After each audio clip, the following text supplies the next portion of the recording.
He copper didn't know 6 Royal Marines were watching everything. Picture this. A 72-year-old war veteran collapses on the pavement.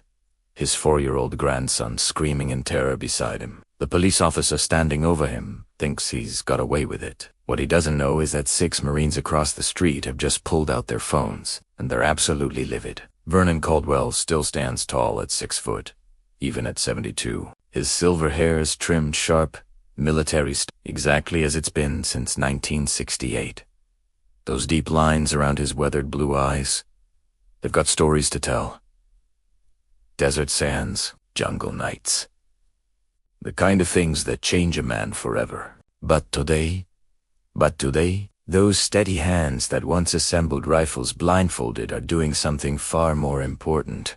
Holding his little grandson, Tommy S. Palm, as they stroll through downtown Springfield on a gorgeous Saturday afternoon. Vernon's dressed simply. Navy polo, faded jeans, nothing flashy. The only hint of his service is a small eagle, globe, and an anchor pin on his collar. Tommy's chattering away about the ice cream shop they're heading to, his little legs working overtime to keep up with his granddad's measured pace. And Vernon, his face absolutely lights up with every question the boy asks. It is a far cry from the serious expression he wore whilst leading men through combat zones all those years ago. Now, if you appreciate hearing about genuine heroes like Vernon, do us a favor and hit that subscribe button. These stories need to be told, and your support makes that possible. The downtown pavement's bustling with weekend shoppers and families. But Vernon notices everything. 3 tours keeping Marines alive will do that to you. That awareness never truly leaves. He guides Tommy around a broken bit of concrete. Those protective instincts as sharp now as they were decades ago in Vietnam. Let me tell you about Vernon Caldwell. He enlisted in the Marines at 18, fresh out of a small Ohio farming town where respect for your elders and helping your neighbors was unjust expected. It was simply who you were. 3 tours in Vietnam as an infantry squad leader taught him that leadership meant putting others first, especially those who couldn't protect themselves. He carried wounded Marines to safety, shared his rations with village children, and never, ever left a man behind. After the war, Vernon came home, worked at the local steel mill for 38 years, married his high school sweetheart Sarah, raised 2 children who learned early on that integrity wasn't up for negotiation. When Sarah passed 5 years ago, Vernon found his purpose renewed in his grandchildren, especially little Tommy. The boy's curiosity about the world reminded Vernon why he fought to protect it in the first place. The old Marine had seen enough injustice in war to recognize it anywhere, and enough brotherhood to know that good men still existed who would stand up when it mattered. His core belief remained dead simple. Protect those who can't protect themselves. Respect those who've earned it, and never back down when truth is on your side. These weren't just military values to Vernon. They were the foundation of what it meant to be human. Right. So the trouble starts when Vernon and Tommy approach the pedestrian crossing at 5th and Main Street. A young police officer, fresh out of the academy and absolutely gagging to assert his authority, notices Vernon's slight limp. That's a souvenir from shrapnel in his left leg, by the way. But Officer Bradley Morrison, 24 years old, with 3 months on the force, decides the older man appears intoxicated in public with a child. Morrison strides over with the swagger of someone who's never faced real responsibility, demanding Vernon submit to a field sobriety test right there on the busy pavement. Vernon calmly explains he's perfectly sober, just taking his grandson for ice cream. But Morrison's tone grows more aggressive with each passing second. The officer's voice carries that particular brand of disrespect reserved for people he assumes cooey and fight back. When Vernon asks to simply carry on walking with Tommy, Morrison steps closer. His hand moves to his taser. The veteran recognizes the threat immediately. This isn't about law enforcement. It's about a young man drunk on power who sees an easy target. Vernon keeps his voice steady, respectful even, trying to defuse the situation whilst positioning himself between the officer and his grandson. Other pedestrians slow their pace, sensing the tension but unsure whether to intervene. A few pull out phones, but most just stare uncomfortably. Vernon realizes with growing alarm that Morrison has already decided how this encounter will end, regardless of logic or law. De old Marina's protective instincts kick into high gear as Tommy presses closer to his grandfather's leg, frightened by the angry man in uniform. The situation absolutely spirals when Vernon politely asks for Morrison's badge number. A reasonable request, right? Sends the young officer into a complete rage about disrespecting law enforcement. In that moment, Vernon sees the same dangerous combination of fear and authority he'd witnessed in bad officers during the war. Men who made terrible decisions because they valued their ego over everyone's safety. Vernon's mind flashes back to a dusty village outside DNA, where he'd watched a green lieutenant panic and nearly shoot a child holding a wooden toy. Back then, Vernon had been able to step in, calm the situation, save lives. Now, with Tommy's small hand trembling in his own, Vernon feels the same protective fury, but realizes he is no longer the young sergeant who could physically intervene without consequences. The old Marine's heart pounds, not from fear for himself, but from the terrible knowledge that his grandson is witnessing this injustice. Tommy doesn't understand why the police officer is being mean to Grandpa, and Vernon struggles to find words that might preserve a 4-year-old's faith in fairness whilst facing down a bully with a badge. He thinks of Sarah, how she'd always told him that real strength meant knowing when not to fight, but he also remembers the Marines who followed him into hell because they trusted him to do what was right, even when it was hard. Standing on this pavement, holding his grandson's hand, Vernon feels the weight of both lessons. The veteran's breathing stays controlled. His posture remains respectful, but inside, he's calculating distances, noting exits, preparing for the worst, whilst hoping for the best. This isn't about his pride anymore. It's about the child beside him and what kind of world they're both living in.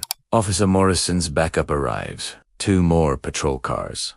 Their occupants equally young and equally eager to support their colleagues' version of events. Vernon realizes the situation has moved beyond reason into something much more dangerous. He gently tells Tommy to stand behind him, then places both hands where the officers can see them. The crowd of onlookers grows larger, but their presence only seems to embolden Morrison, who appears to enjoy having an audience for his display of authority. Vernon catches sight of several people recording with their phones, which gives him a small measure of hope that the truth might survive whatever happens next. When Vernon attempts to show his military identification card to establish his character, Morrison knocks it from his hand, declaring it irrelevant. The ID lands face up on the concrete. Vernon's service record and photograph, clearly visible to everyone present. Several people in the crowd murmur their disapproval, but none step forward to intervene. Tommy begins to cry softly, overwhelmed by the tension and confused about why these men are being mean to his beloved grandfather. Vernon's resolve hardens, not toward violence, but toward ensuring his grandson sees that some things are worth standing up for, even when the odds are stacked against you. Now, across the street, 6 Marines in civilian clothes emerge from Murphy-S Tavern, where they'd been celebrating a mate's promotion. Staff Sergeant Mariah Santos immediately recognizes what's happening and starts recording while signaling her fellow Marines. They spread out strategically, their military training evident in how they position themselves for maximum visibility and documentation. Morrison makes his final demand.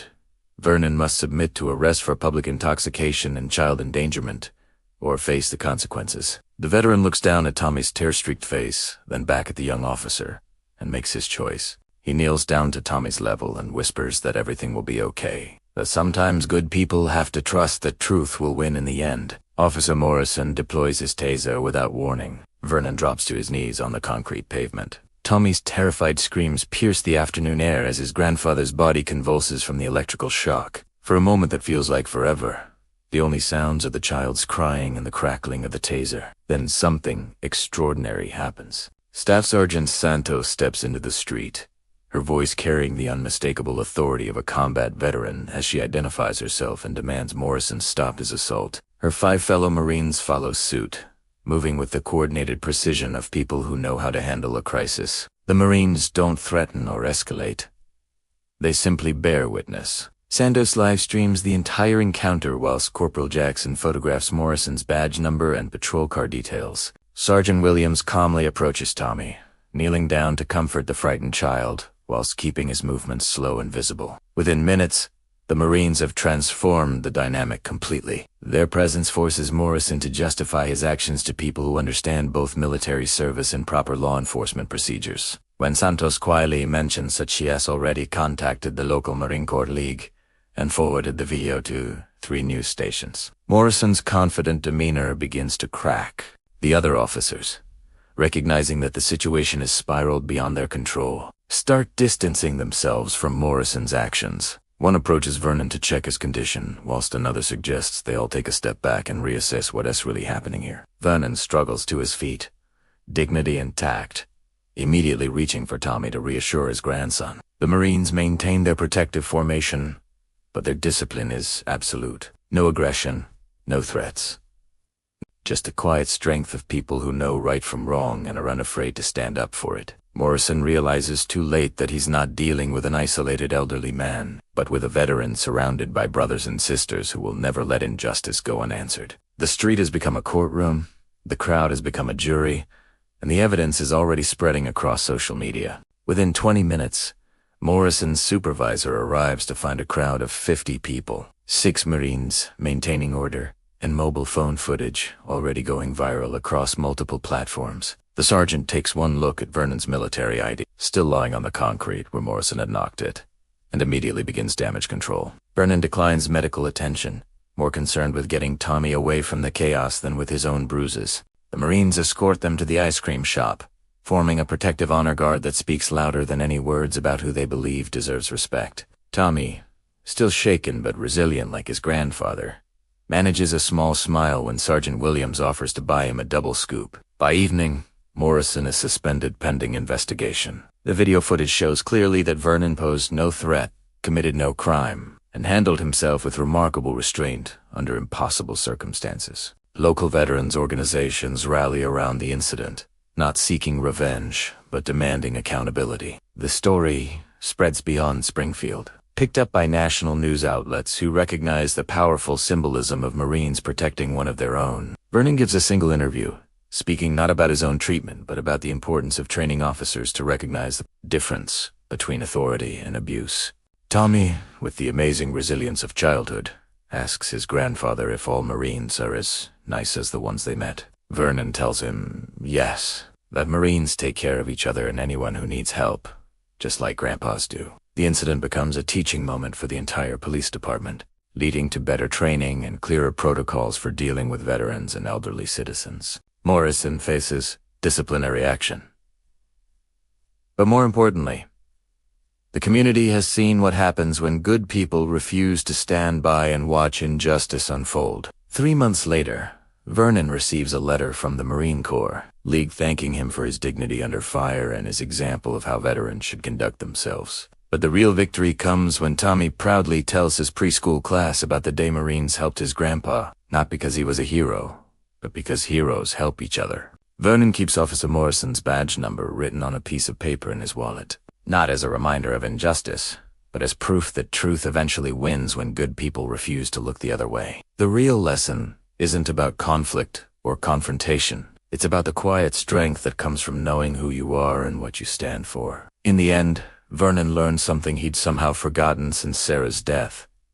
He's never really alone. Somewhere, always, there are people who understand honor, who recognize service, and who will stand up when standing up matters. That knowledge, more than any medal or recognition, gives him peace. The Marines who stepped into that street weren't following orders or seeking glory. They were simply doing what Marines do, taking care of their own and protecting those who can't protect themselves. In a world that sometimes forgets the value of service, they reminded everyone watching that some things are still sacred, still worth defending, and still worth the risk of doing what's right. If this story moved you, hit that like button and subscribe. These tales of courage and integrity need to be shared, because when we forget to honor those who've served, when we let injustice slide by unchallenged, we lose a piece of what makes us human. See you in the next one.